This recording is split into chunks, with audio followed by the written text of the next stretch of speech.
On August 15, 1945, Emperor Hirohito's trembling voice crackled over the radios of a defeated Japan, announcing surrender. For millions, the war was finally over. For the Japanese soldiers, who had been captured months or even years earlier, scattered across prison camps in America, the world suddenly shifted in ways they could not have imagined.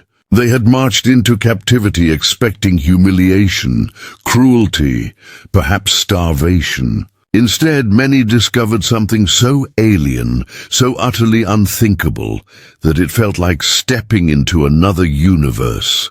Ice cream. In the summer heat of 1945, Japanese prisoners of war in American camps were handed bowls of vanilla ice cream, chilled smoothness melting into sweetness on their tongues. For men who had been raised in a nation where dairy was scarce, where sugar was rationed and luxury was forbidden, this single taste shattered everything they thought they knew about their enemy. This is not simply a story about dessert. It is about human dignity, cultural collision, and the strange ways that kindness manifests even in the ashes of the bloodiest war in history. As the world braced for the dawn of the atomic age, in barbed-wire camps far from Tokyo, Japanese POWs whispered to each other in disbelief, calling America a land of paradise. Ice cream became more than food. It was proof that survival could hold unexpected sweetness. Even for men who once marched beneath the rising sun, what did it mean for these soldiers to taste comfort in the hands of their captors? How did a frozen treat melt away years of militarist propaganda? Tonight, we step into those camps, into the silence after surrender, into the stunned eyes of men who realized their enemy's weapon was not just firepower, but generosity. The first days of captivity were filled with silence, the kind of silence that pressed heavily on the chest, broken only by the shuffle of boots and the clinking of canteens. When the Japanese soldiers were captured and shipped across the Pacific, many believed they were being taken to their deaths. They had been taught since childhood that surrender was dishonorable, that the Americans were brutal, merciless beasts who would humiliate and torture their captives. Yet when they stepped off the trains into the sprawling camps of Texas, Colorado, or the plains of the Midwest, they were met not with lashes or hunger, but with orderly barracks, wide-open skies, and meals served at regular times. Some of the men stood in disbelief at the sight of clean bedding, running water, even libraries filled with books they could not yet read. Others trembled, waiting for the cruelty to reveal itself, certain that this hospitality was a mask hiding something darker. But the days stretched into weeks and no blade fell. Instead, something strange began to happen. The men started to relax, to laugh in hushed voices, to exchange stories under the warm glow of American lanterns. Food became the axis on which their perceptions turned. In wartime Japan, rationing had stripped away variety and pleasure from meals. Rice was stretched thin with barley, meat was scarce, sugar nearly vanished. Many of these men had grown accustomed to hunger, to chewing slowly and swallowing quickly to trick the body into feeling full. In the camps, however, the American meals shocked them. Plates arrived with meatloaf, potatoes, bread slathered with butter, slices of pie that gleamed with fruit fillings so sweet they stung the tongue. At first, suspicion kept their hands hovering over the trays. They thought it might be a trap, but hunger overruled hesitation, and once the food passed their lips, the suspicion gave way to astonishment. Some of the men would later write in their diaries about the strangeness of tasting abundance in captivity, of finding nourishment from the hands of those they were taught to hate. It was within this atmosphere of cautious wonder that something extraordinary occurred. On a sweltering summer afternoon, bowls of ice cream were distributed. Vanilla, soft and pale, a simple flavor in America, but a revelation to men who had never tasted anything like it. The first spoonful melted instantly, coldness shocking their teeth, creaminess coating their tongues, sweetness blooming across senses unprepared for it. Many POWs sat frozen in place, spoons mid-air, staring into their bowls as if they were gazing at a miracle. Whispers ran through the barracks. "This cannot be food. This must be medicine." Others laughed out loud, unable to contain the sheer oddity of it. A few wept silently, overcome by the memory of childhoods where even a small sweet had been rare. One soldier later confessed that he had never imagined such a thing existed, and that the enemy, the supposed monster, had given it to him freely. For the guards and camp officials, ice cream was ordinary, even trivial. For the prisoners, it was proof that life in captivity could hold moments of joy. Some men began calling the American camps a paradise, not because the barbed wire had disappeared or because their freedom was restored, but because their humanity was being acknowledged in small but profound ways. Ice cream, in its innocence, carried a message stronger than propaganda, that America was not the demon painted by Tokyo, but a land where even enemies could be treated with dignity. This realization unsettled them more deeply than any weapon. For if the enemy was not monstrous, then what had the war been fought for? If kindness could exist across the barbed wire, then perhaps everything they had believed about honor, sacrifice, and duty was less certain than they imagined. The paradox of this moment cannot be overstated. These were men who had fought ferociously, who had seen friends die in jungles, who had marched through villages scorched by American bombs. Some had cursed America with every breath, vowing eternal hatred. Yet here they were, savoring a sweetness that dissolved bitterness, if only for a moment. The taste of ice cream blurred the lines between captor and captive, between victor and defeated. In that fleeting encounter with something as simple as sugar and milk, they were reminded that they were not only soldiers, but human beings. They laughed with each other in disbelief. They tried to describe the sensation to those who had not yet tasted it, and they carried the memory of that frozen miracle long after the bowls were emptied. What began as a small act of hospitality became a turning point in the psychological journey of captivity, planting seeds of reflection that would grow long after the war had ended. The memory of that first ice cream lingered like a secret, something the men whispered about at night when the camp had quieted and the guards had retreated to their own quarters. They would describe its texture in hushed tones, trying to capture the sensation for those who had not been present, as if telling a ghost story around a fire. One man would gesture with his spoon, recalling how it melted before he could chew. Another would close his eyes and say the sweetness was so strange it made him dizzy. In a culture where sweets had been reserved for children or the wealthy, where wartime scarcity had stripped away indulgence, ice cream felt like a dream made solid. It became more than food. It became a symbol, a reminder that there were other worlds beyond the battlefield, other ways of living not governed by brutality or scarcity.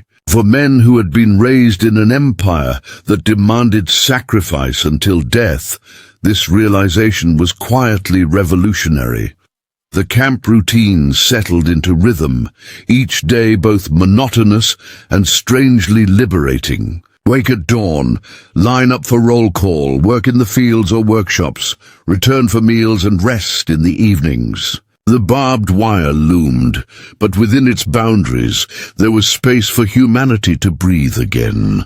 Many of the prisoners began to write letters home, carefully censored, but filled with details their families could scarcely imagine. They wrote of American kindness, of meals that were plentiful, of guards who treated them not as animals, but as men. Some even sketched little drawings of the foods they tasted, crude but earnest attempts to capture the shapes of hamburgers, loaves of bread, and of course bowls of ice cream. Their families, struggling with hunger in bombed-out Japanese cities, could hardly believe such stories were true. For those who received them, the letters were read in whispers, passed from hand to hand like contraband, evidence that even in defeat there was unexpected dignity. The strangeness of captivity lay in its contradictions. Outside the camp fences, America was a nation in celebration.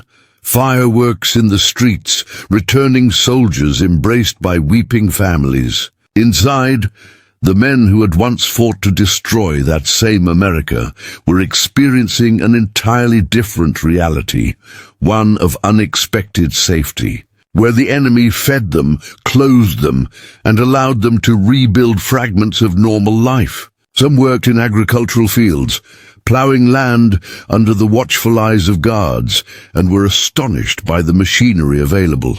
Tractors roared, where in Japan they had relied on hands and horses. Others learned carpentry, repaired furniture or painted signs, rediscovering skills buried beneath years of soldiering. For the first time in years, their hands created rather than destroyed. The Americans even allowed educational programs in certain camps, teaching English and offering lectures on democracy and economics. At first, many POWs scoffed, convinced it was brainwashing. But as the weeks passed, curiosity replaced suspicion. The world revealed in those classrooms was alien, yet strangely compelling. For some, it became the first step toward questioning everything they had been told. Still, the most enduring memories were tied to food. Each meal was a performance, a quiet display of America's abundance, and each dish became a lesson in culture.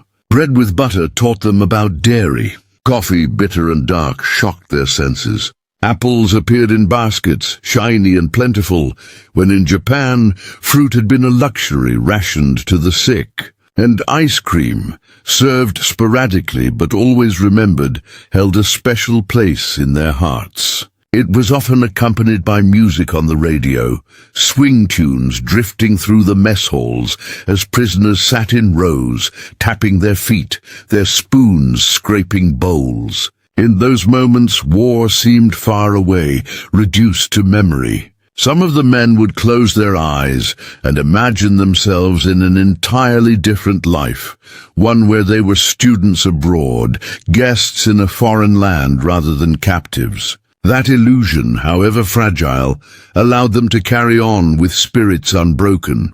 The guards, for their part, were struck by the prisoners' reactions. Many had expected hardened fanatics, men who would resist every kindness, but instead they saw surprise, gratitude, even humor. Some American soldiers chuckled when they saw Japanese men marvel at something as ordinary as a carton of milk or a scoop of ice cream, but others were deeply moved. One guard later recalled how, when the prisoners tasted ice cream for the first time, it was as if they had found heaven. These experiences began to blur the lines between enemies, creating a fragile bridge of empathy. It was difficult to hate a man who smiled at the taste of something sweet, or who laughed awkwardly as he tried to master a new word in English. The war had demanded dehumanization. The camps, in their unexpected generosity, restored it. But beneath this surface of civility, deeper questions stirred within the prisoners. Many began to reflect on the lies they had been fed by their government, the propaganda that painted Americans as demons. How could demons hand them spoons and bowls, allow them to eat until they were full, and treat them with a kind of quiet respect? How could enemies introduce them to pleasures their own homeland had denied? It was unsettling, forcing them to reconsider the foundations of their loyalty. Some resisted these thoughts, clinging stubbornly to the codes of Bushido, insisting that kindness was only a trick to soften them. Yet others began to accept a painful truth. They had been misled. The empire that demanded their sacrifice had starved them, while the enemy they were told to despise had given them ice cream. The contradiction was almost unbearable. And so, around campfires, in letters, in whispered conversations in the barracks, the men began to ask questions they had never dared ask before. The war had ended, yet within the fences time moved differently, suspended between past violence and an uncertain future. The Japanese prisoners of war found themselves caught in a limbo that was both comforting and unnerving. Every sunrise brought another day of captivity, but also another day of discovery. The routines of camp life dulled the edge of fear, and the men began to notice things they had once overlooked. The laughter of children in nearby American towns, drifting faintly into the camp. The scent of fresh bread carried by the wind from the kitchens. The hum of radios tuned to programs they could not understand, but that filled the air with a sense of modernity. These sounds and smells became markers of another world, one that seemed both impossibly distant and yet right outside the barbed wire. The paradox was painful. They were closer to the life of ordinary people in America than they had ever been to the civilian comforts of their own homeland. It was not just the abundance of food that astonished them, but the casualness of it, the way Americans seemed to treat luxury as commonplace. Ice cream appeared again and again, sometimes at Sunday meals, sometimes as part of holiday celebrations, as if it were nothing extraordinary. To the prisoners it remained a marvel every single time. Some POWs began to joke among themselves, pretending to argue about which flavor was superior, mimicking the debates they heard among Americans. Vanilla versus chocolate, strawberry versus peach. The very act of having a preference felt surreal, a luxury of choice they had never experienced during the war. Others were too shy to speak of it, fearing they would be mocked for their enthusiasm, yet their eyes betrayed them when the chilled bowls appeared, lighting up with childlike anticipation. The ice cream became a ritual of wonder, a small ceremony of humanity that no barbed wire could contain. The camps also gave rise to a quiet but profound exchange of culture. Some prisoners, especially officers and educated men, began interacting more openly with their captors, sharing stories of Japan, teaching them fragments of their language, even demonstrating traditional songs. In return, the Americans introduced them to baseball games played inside the camp, to jazz music played on scratchy records, to foods that seemed exotic to Japanese palates, hot dogs, peanut butter, and of course the ever-present ice cream. These encounters blurred the rigid categories of enemy and friend. Men who had once been trained to kill each other now played catch with a ball under the same sky, their laughter echoing across a field enclosed by fences. The absurdity of it was not lost on them, yet it also planted seeds of empathy, fragile but real. When the ice cream was served on such days, it seemed to embody the strange harmony of those moments, a sweetness shared without words. Not all prisoners welcomed these changes. For some, the comforts of captivity deepened their shame. They felt unworthy of indulgence while their families starved in bombed-out ruins back home.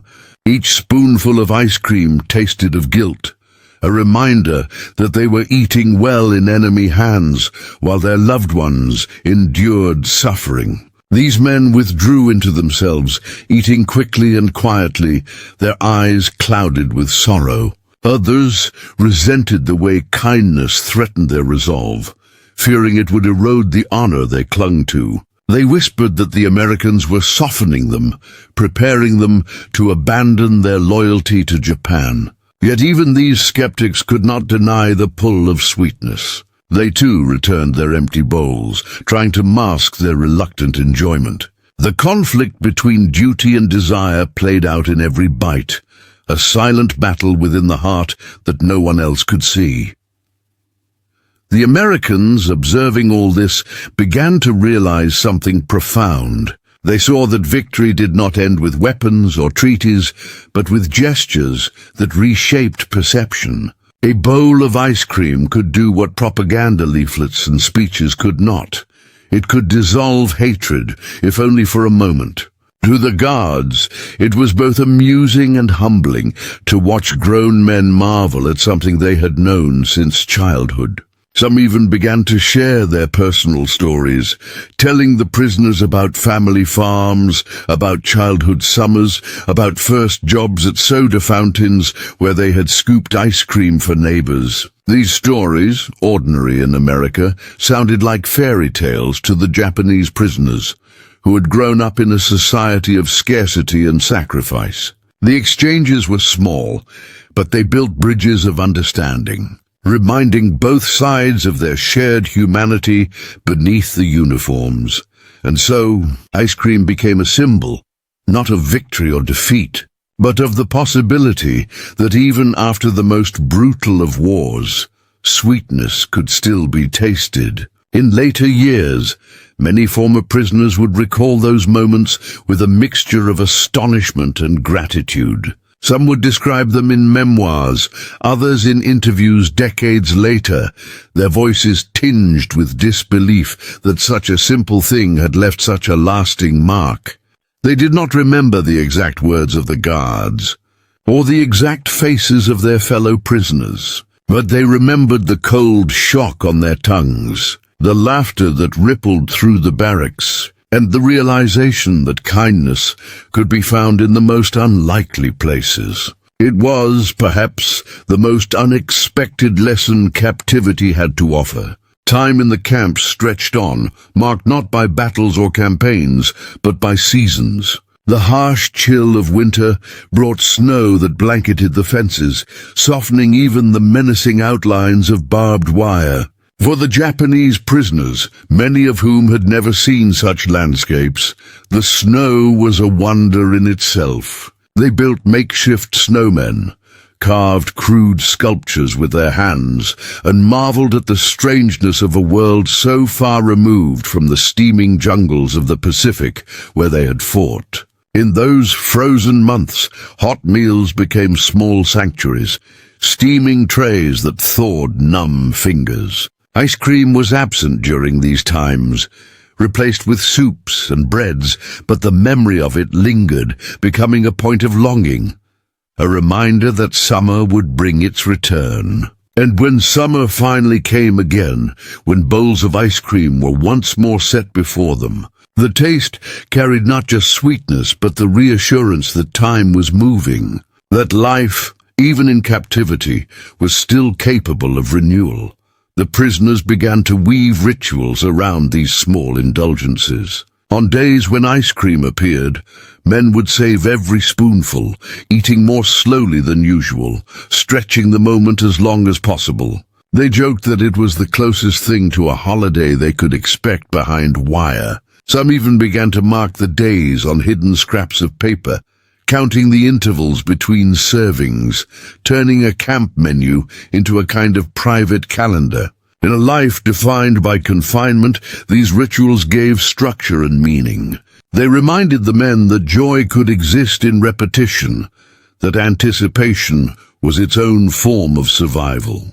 Even the guards noticed, smiling when they saw the prisoners' faces light up, aware that something far greater than dessert was being served. Yet alongside these small joys lay a deeper shadow. Letters from home, when they arrived, painted pictures of a homeland in ruins. Cities burned to ashes, families starving, children begging in the streets. The contrast between these letters and the meals in camp was devastating. Many prisoners wept quietly over their trays, unable to reconcile the fact that their wives and children were hungry while they were tasting luxuries unthinkable in wartime Japan. Ice cream in these moments became bittersweet. Its sweetness carried with it an aftertaste of guilt, as though every spoonful widened the gulf between themselves and the suffering of their people. Some tried to refuse it, pushing their bowls aside in silent protest, but hunger and the human craving for comfort eventually overcame pride. Even as they ate, their thoughts drifted to Tokyo, Osaka, Hiroshima, cities where sweetness had vanished entirely. This tension became a crucible for reflection. Many men began to question the path that had led them here, the choices of leaders who had promised glory but delivered ruin. In the quiet after meals, they whispered about the emperor's surrender broadcast, about the cities flattened by bombs, about the atomic fire that had consumed Hiroshima and Nagasaki. They asked each other questions they never would have dared voice before. Had it all been in vain? Were they fighting for an empire that had abandoned them? The bowls of ice cream only sharpened these doubts, for they embodied a paradox that could not be ignored. The enemy offered kindness, while their own nation had demanded only sacrifice. It was in these moments, spoon in hand, that the walls of propaganda began to crumble completely. The Americans, too, understood the symbolic weight of what they offered. Some officers encouraged the practice of serving familiar treats, believing that by showing the prisoners a different side of America, they could influence post-war Japan. Whether intentional or not, ice cream became a tool of soft power, a cultural ambassador disguised as dessert. And indeed it worked. Long after the war, when these men returned to Japan, many carried with them stories of American abundance, of generosity in captivity, of sweetness discovered behind barbed wire. Some would become advocates for friendship with America, their views forever changed by the smallest of gestures. What military strategies had failed to achieve on the battlefield, a scoop of ice cream achieved in silence. The legacy of these moments reveals itself in memoirs, interviews, and fading letters preserved by families. Former prisoners would recount with almost childlike wonder their first taste of ice cream in America. Their voices, recorded decades later, still carried the disbelief of that day. For them, the memory was not trivial but transformative. It reminded them of humanity in the midst of horror, of kindness in the shadow of war. It was a story they passed down to children and grandchildren, not as a tale of defeat, but as proof that even in captivity, life could surprise you with sweetness. And perhaps that is why this story endures, because it speaks not of power or politics, but of the fragile, enduring hope that humans, even as enemies, can recognize one another's dignity.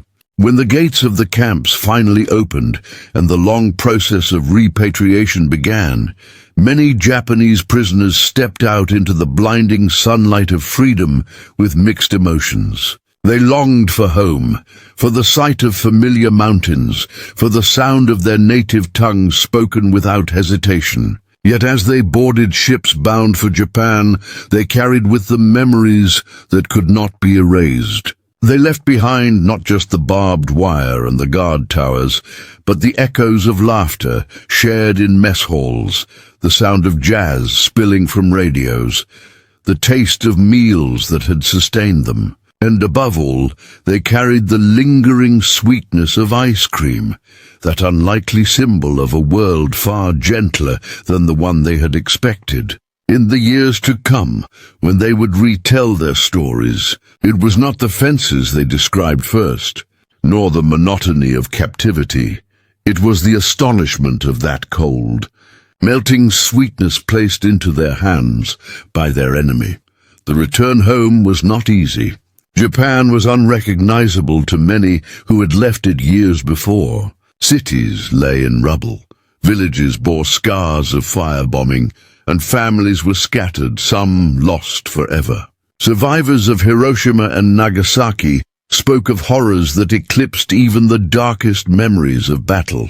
Against this backdrop of suffering, the former POWs often struggled with guilt. They had lived relatively well in America, while their loved ones endured hunger and devastation. Some tried to hide their experiences, fearing resentment or misunderstanding. Others spoke openly, insisting that the kindness they had seen needed to be remembered, that it might serve as a foundation for rebuilding a nation broken by war. And when they spoke, the story of ice cream always returned like a refrain. It became a shorthand for the broader lesson they had learned, that humanity could survive even across the deepest divides. In post-war Japan, ice cream began to appear as a novelty, brought back through American influence during the occupation. For many, it was a treat linked to modernity, to progress, to the strange and overwhelming presence of the United States in their daily lives. But for the former POWs, it was far more personal. Each taste transported them back to the camps, to the moment of first astonishment, to the quiet realization that the world was larger and more complex than they had been taught. Some would take their children by the hand and buy them cones on hot summer days, watching their eyes widen with delight, remembering their own astonishment decades earlier. In that simple act, they bridged the past and the present, transforming a memory of captivity into a gift of sweetness for the next generation.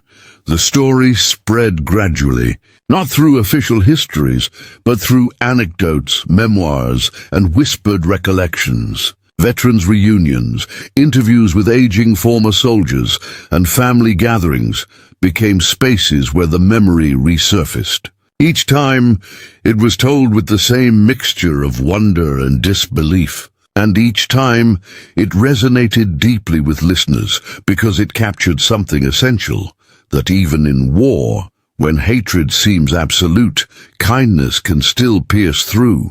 Scholars would later reflect on these accounts, noting how cultural exchanges in POW camps, through food, education, and daily routines, helped reshape Japanese perceptions of America in the years following surrender. But for the men who lived it, the scholarship was secondary.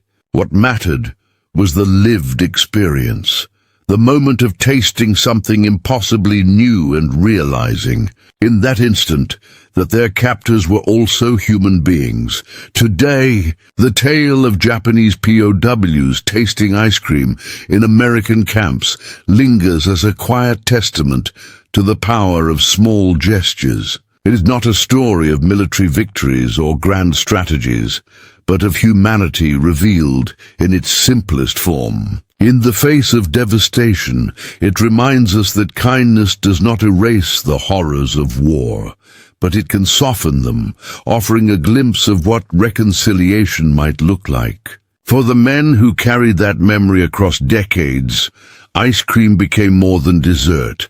It became a symbol of survival, of dignity, of the possibility that sweetness can endure even after bitterness. And as we look back now, decades removed from that summer of 1945, we are reminded that history is not only written in battles and treaties, but also in fleeting moments of wonder, in tastes and sounds and gestures that reveal who we are at our core. Perhaps that is why the image of Japanese POWs savoring ice cream remains so powerful, because it speaks to something timeless, the hunger not just of the body, but of the heart, for proof that even in our darkest hours humanity endures.